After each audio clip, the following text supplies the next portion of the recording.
একদিকে নির্বাচনী প্রচার চলছে জোর কদমে, একেবারেতেই প্রথম দফা নির্বাচনের আগে শেষ রবিবার সব পক্ষই জোর কদমে প্রচার পর্ব চালাচ্ছে। আর তার মধ্যে ফের শিরোনামে আইপ্যাক।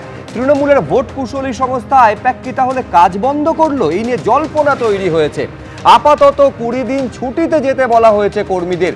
ডেকান হেরাল্ডে প্রতিবেদনে প্রকাশিত খবরে তার উল্লেখ রয়েছে, যেখানে বলা হচ্ছে যে 11ই মে পরিস্থিতি পর্যালোচনা করা হবে। যদিও এই খবরকে ভিত্তিহীন বলে দাবি করেছে তৃণমূল কংগ্রেস।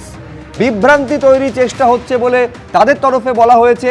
আইপ্যাক তৃণমূলের সঙ্গে যুক্ত আছে বলে তৃণমূল কংগ্রেসের দাবি। তবে আইপ্যাকের তরফে সরকারিভাবে কোনো বিবৃতি এই নিয়ে এখনো সামনে আসেনি।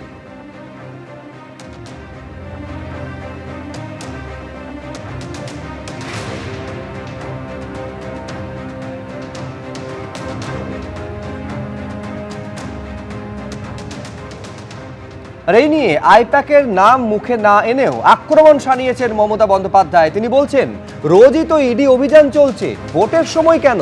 তুমি আমাদের এজেন্সিকে বলছো বাংলা ছেড়ে চলে যাও, যারা আমাদের পার্টির কাজ করে তাদের বাংলা ছেড়ে চলে যেতে বলছো। আর কি বলেছেন মমতা বন্দ্যোপাধ্যায়, দেখব।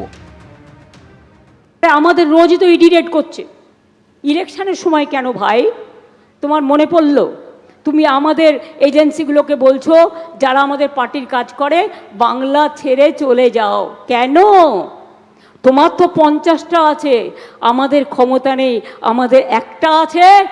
শুনুন, ওদের ভয় দেখালে ওরা আমার দলের সাথে যুক্ত হবে এবং আমরা ওদের চাকরি দেবো, আমরা ওদের করে দেবো। এটা মাথায় রেখে দিন। আমি একটি ছেলেকেও চাকরি ছাড়া করব না।